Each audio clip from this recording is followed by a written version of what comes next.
የተወደዳችሁና የተከበራችሁ ተመልካቾቻችን ለዛሬ ዕለተ አርብ ጥር 29 ቀን 2018 ዓ.ም ያዝንላችሁ የቀትር ዜናዎች ከዚህ ሰዓት ጀምሮ ወደ እናንተ የምናደርስላችሁ ይሆናል። በቅድሚያም ርዕሰ ጉዳዮችን እንጠቁማችሁ።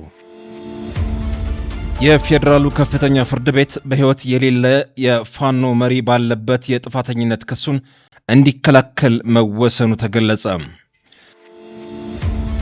ከፍተኛ ቁጥር ያለው የመከላከያ ኃይልና ጦር መሳሪያ ወደ ትግራይ ወሰን መጠጋቱ ተገለጸ። ከአዲስ አበባ ተነስቶ ወደ ደራ ጉንደ መስቀል በመጓዝ ላይ የነበረ የህዝብ ማመላለሻ አውቶቡስ ውስጥ የነበሩ ተሳፋሪዎች እንዲለቀቁ ኢሃፓ ጠየቀ። እነዚህንና ሌሎች መረጃዎችን ይዘናል። አብራችሁን ቆዩ።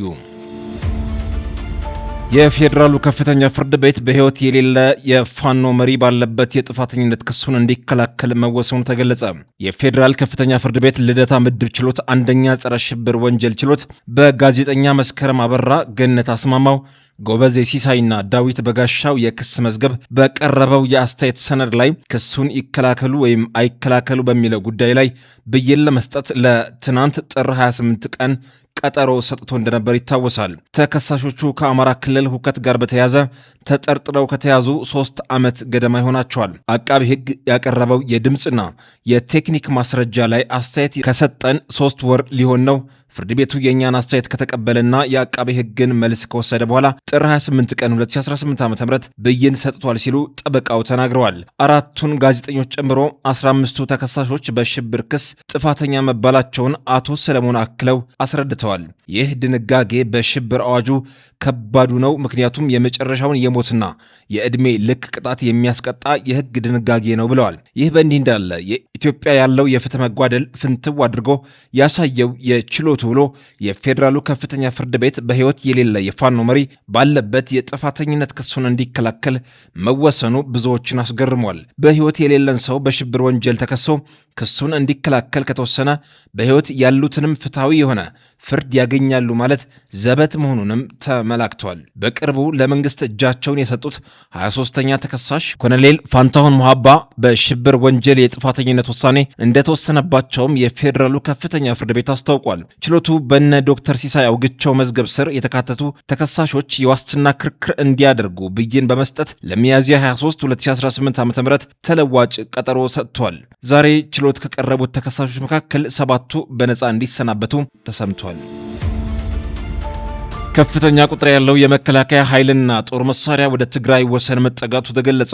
የፌዴራል መንግስቱ የአፍሪካ ህብረት ያቀረበውን የድርድር ጥያቄ እንደማይቀበለው አንድ ባለስልጣን እንደገለጹት ዘኢኮኖሚስት አስነብበዋል። ህወሓትና የፌዴራል መንግስቱ ከሰሞኑ የገቡበትን ውጥረት አስመልክቶ የአፍሪካ ህብረት የድርድር ጥያቄ ያቀረበ ቢሆንም የፌዴራል መንግስቱ የአፍሪካ ህብረት በውስጥ ጉዳያችን አይገባም የሚል ምላሽ ሰጥቷል ተብሏል። ዘገባው አያይዞም ከፍተኛ ቁጥር ያለው የመከላከያ ኃይልና ጦር መሳሪያ ወደ ትግራይ ወሰን መጠጋቱ ተገልጿል። ዘኢኮኖሚስት ባወጣው ዘገባ የመከላከያ ሰራዊቱ ወደ ትግራይ አዋሳኝ አካባቢዎች ከፍተኛ ቁጥር ያለው ኃይልና ጦር መሳሪያ ማስጠጋቱን ምንጮቹን ጠቅሶ ዘግቧል። ዘገባው ከሰሞኑ የህወሓት ኃይሎች ተከዜ ወንዝን ተሻግረው ጥቃት መክፈታቸውና ወልቃይት ጠለምትን ለመቆጣጠር መሞከራቸውን ፌዴራል መንግስቱ ለዋና ጥቃት እንደ ቅድመ ዝግጅት እንደወሰደው አትቷል። ይህም በህወሓት በኩል የሱዳን ኮሪደርን ለመቆጣጠር አሁንም ፍላጎት መኖሩን ያሳያል ያለው ጋዜጣው ሁኔታውን ተከትሎ የመከላከያ ሰራዊት ሰፊ ቁጥር ያለው ወታደርና የጦር መሳሪያ ወደ ትግራይ ድንበሮች እያንቀሳቀሰ መሆኑን ጠቅሷል። በተያዘም ስሜ አይጠቀስ ያሉ ከፍተኛ የህወሓት አመራር የኢትዮጵያ መከላከያ ሰራዊት በሙሉ አቅሙ እየተንቀሳቀሰ ነው፣ ብልጽግና እያደረገ ያለው ነገር ካላቆመ ይህ ጦርነት ምን ያህል አስፈሪ እንደሚሆን ልነግርህ አልችልም በማለት ሁኔታውን አደገኛ መሆኑን መናገራቸውን ጋዜጣው አስነብቧል። ከአዲስ አበባ ተነስቶ ወደ ደራ ጉንደ መስቀል በመጓዝ ላይ የነበረ የህዝብ ማመላለሻ አውቶቡስ ውስጥ የነበሩ ተሳፋሪዎች እንዲለቀቁ ኢሃፓ ጠየቀ።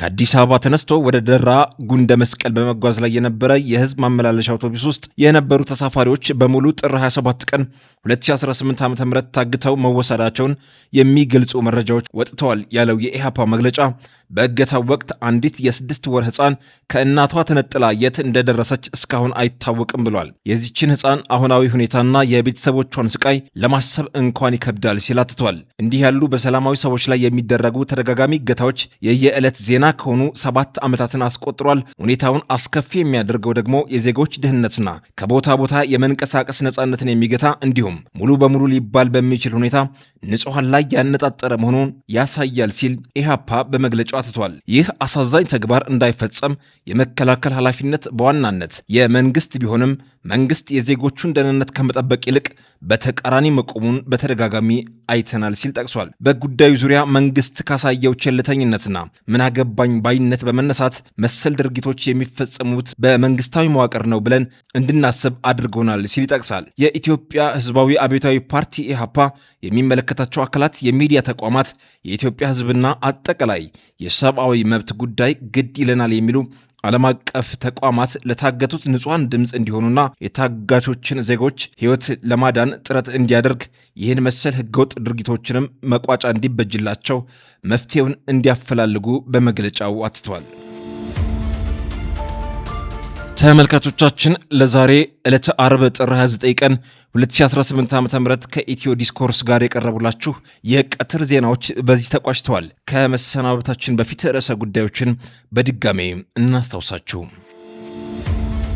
የፌዴራሉ ከፍተኛ ፍርድ ቤት በሕይወት የሌለ የፋኖ መሪ ባለበት የጥፋተኝነት ክሱን እንዲከላከል መወሰኑ ተገለጸ።